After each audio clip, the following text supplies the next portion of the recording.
4 দিন আগে রামকৃষ্ণনগর শিক্ষাখণ্ডের অন্তর্গত 469 নং বিবেকানন্দ এলপি স্কুলের সরকারি শিক্ষক প্রসেনজিৎ দাসের নামে কয়েকটি স্কুলে উনার নামে একটি অনুসূচনাপত্র আসে। সেটা সম্পূর্ণ মিথ্যা ও ভিত্তিহীন বলে জানালেন সরকারি শিক্ষক প্রসেনজিৎ দাস। রামকৃষ্ণনগর প্রাইমারি শিক্ষক অ্যাসোসিয়েশন এমইএমভি ও রামকৃষ্ণনগর শিক্ষাখণ্ডের অন্যান্য শিক্ষক শিক্ষিকারা। এই মর্মে উনারা রামকৃষ্ণনগর সমজেলার সিডিএসপি অংশুল শর্মার উদ্দেশ্যে রামকৃষ্ণনগর থানা সম্মুখে ওই বিভাগের একজন পুলিশ কর্মীর হাতে একটি মেমোরেন্ডাম দেয়। উনারা জানান যে বা যারা এই ঘটনাকাণ্ডে জড়িত আছেন তারা যেন উপযুক্ত শাস্তি পায়। প্রশাসনের কাছে এই নিয়ে জোরালো দাবি জানান উনারা। এই ঘটনার পুরো সত্যতা তুলে ধরেন রামকৃষ্ণনগর ব্লক প্রাইমারি শিক্ষক অ্যাসোসিয়েশনের সেক্রেটারি সত্যজিৎ বিশ্বাস ও 469 নং বিবেকানন্দ এলপি স্কুলের সরকারি শিক্ষক প্রসেনজিৎ দাস। উপস্থিত শিক্ষক শিক্ষিকারা হলেন নমিতা আমছে, রাজদীপ তালুকদার, সমরজিৎ বিশ্বাস, অপূর্ব পাল, পিকলু দাস, বিকাশ কালোয়ার, সুদীপ ঘোষ, মুনজাকির হোসেন, রাহুল বিশ্বাস, কনুজ রায়, দীপক দেবনাথ, সুজিত ঘোষ, ধনঞ্জয় নাথ, আব্দুল জব্বার ও অন্যান্য শিক্ষক শিক্ষিকারা। রামকৃষ্ণনগর থেকে অধিকার বার্তার প্রতিনিধি গৌতম সরকার। আপনারা দেখছেন অধিকার বার্তা।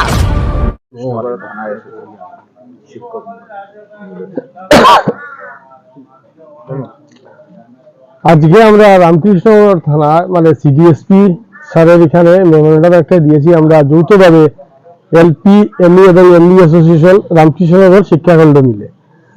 মেন কারণ হচ্ছে গত 18 নভেম্বর বিকেলবেলা আমাকে ফোন করে দুজন টিচার জানান যে কিছু স্কুলে একটা চিঠি যাচ্ছে, ওখানে সেন্ডার দেখাচ্ছে আমাকে আর নামও দেখাচ্ছে আমার, যে আমি প্রসেনজিৎ দাস বাপ্পু বাবা এই বলে সবকিছু ডিটেলস আমার আর নাম দিয়েছে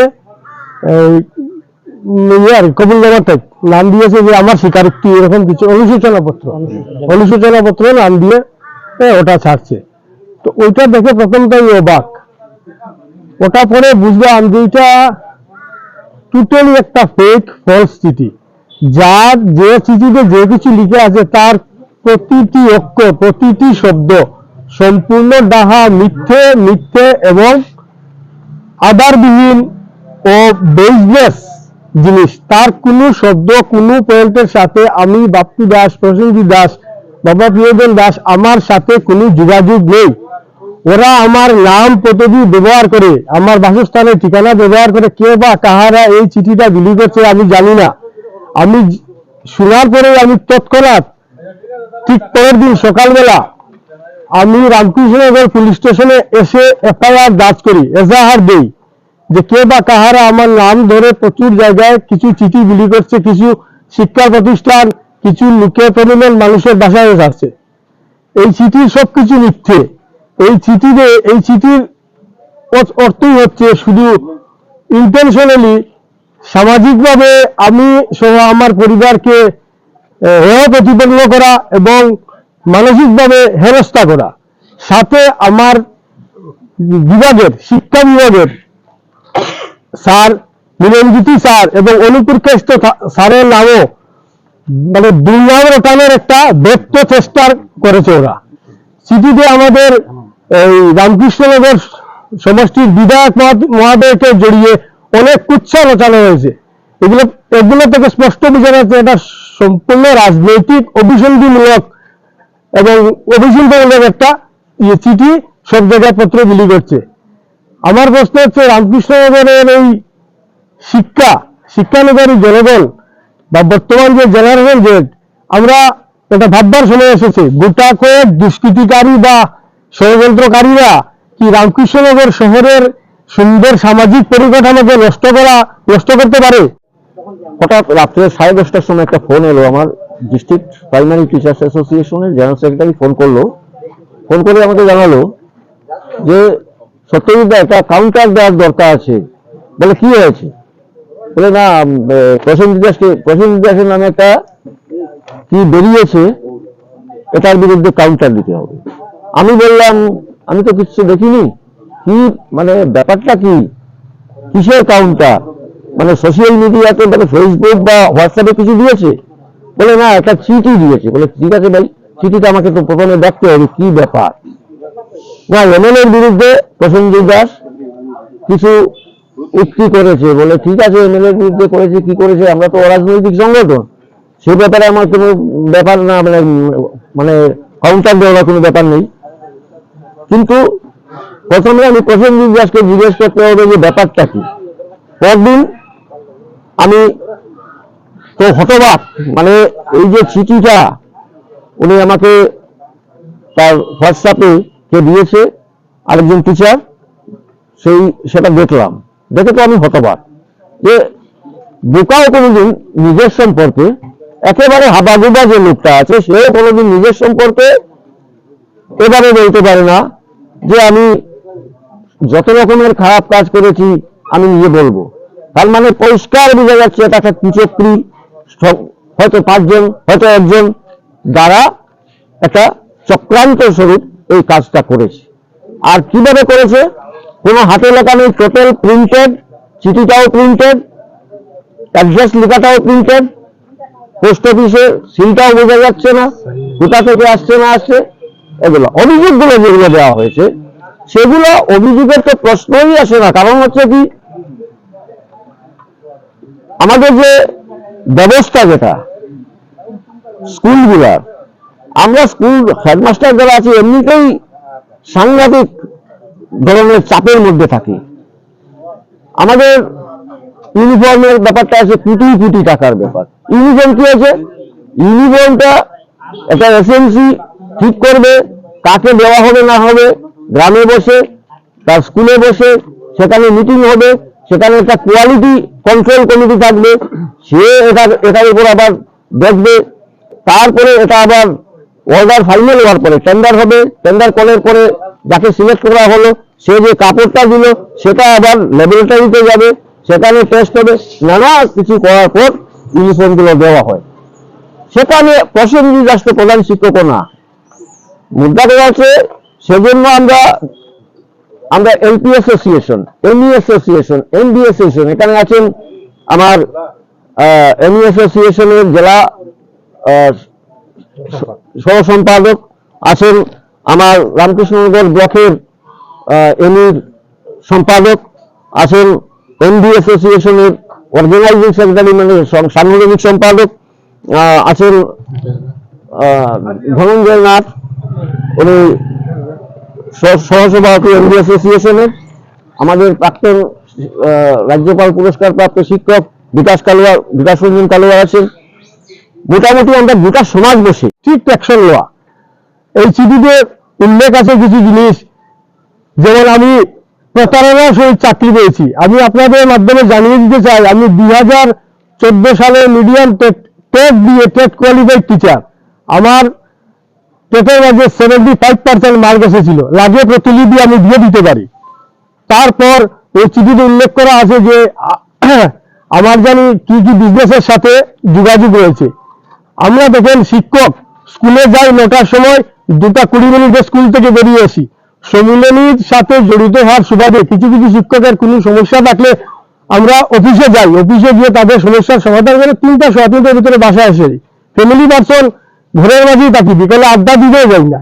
এমতো অবস্থায় কে বা কাহারে এটা রটাচ্ছে আমার বোধগম্য হচ্ছে না, সম্পূর্ণ বিজনেস রটাচ্ছে। তার মাঝে আমাদের এই চিঠিতে উল্লেখ করা আছে যে আমার স্ত্রীর নামে উল্লেখ করা আছে, আমার খুদের শিশুর নামে উল্লেখ করা আছে। ওই চিঠিটা মানে আমাকে মানসিকভাবে হেনস্থা করার ব্যর্থ প্রচেষ্টা করেছে। কিন্তু আমি আপনাদের মাধ্যমে জানিয়ে দিতে চাই, আমি সিদ্ধরাওয়ালা লোক, আমি ব্যর্থ হব না, আমি কোনো দিন মাথা নত করবো না। এদের যে ব্যর্থ প্রচেষ্টার মুখোশ আমি খুলে দেবো, এরা যারা দাঁড়িয়েছে মুখোশ খুলে দেবো। আপনাদের মাধ্যমে ষড়যন্ত্রকারীদের জানিয়ে দিতে চাই, সাধু সাবধান থাকেন। কারা করছেন গোটা 2-3 জন মোটামুটি চিহ্নিত করা হয়ে গেছে, প্রমাণের অপেক্ষায়। যেদিনকে প্রমাণ পাবো ওই দিন আইন আপনাদেরকে কি সাজা দেয় তা তো দিয়ে দেবে, সামাজিকভাবে আপনারা সাজা পাবেন। আমরা জানতে পেরেছি এবং বুঝতে পারছি কিছু আছে সরকারি লোক আর কিছু আছে বেসরকারি লোক, কিছু আছে বেসরকারি লোক। আমরা এদের মুখে যত সত্তর খুলে দেবো, শুধু প্রমাণের অপেক্ষায় আছি। আমি অতঃপর রামকৃষ্ণনগর প্রশাসনের কাছে আমি প্রার্থনা করছি যে অতি সত্তর যেভাবে পারে এদেরকে জোর থেকে তুলে আনুন। রামকৃষ্ণনগর শহরের সামাজিক পরিকাঠামো গোটা 2 জন লোকের বা 5 জন লোকের বা 10 জন লোকের দ্বারা শেষ হতে দেওয়া যায় না। জেনারেশন যাদের কাছে, নেক্সট জেনারেশনের কাছে আমার এটাই অনুরোধ, এটা যেন রামকৃষ্ণনগর শহরের পরিবেশ হয়ে না যায়, যাকে ইচ্ছা তার নামে বদনাম করে দেওয়া এই লিফলেট দিয়ে। একটা জঘন্যতম জিনিস, সম্পূর্ণভাবে খণ্ডন করছি। তৎসঙ্গে একটা কথা বলছি, আমি এই লিফলেট বেরোয়ার পর আমাকে এত বেশি ফল করছেন বা এত বেশি জানান দিচ্ছেন লোক, আমার পাশে এসে দাঁড়িয়েছেন, তাদের কাছে আমি কৃতজ্ঞ যে এভাবে আমার পাশে দাঁড়ানোর জন্য। আমি যে জিনিসটা মানুষ হয়তো মেনে নেবার পায়, আমি সেই জিনিসটা মানে জীবদ্দশায় পেয়ে গেলাম। এত বেশি সাপোর্ট, এত বেশি লোক। আজকে রামকৃষ্ণনগরের শিক্ষক সমাজ গর্জে উঠেছে তার বিরুদ্ধে।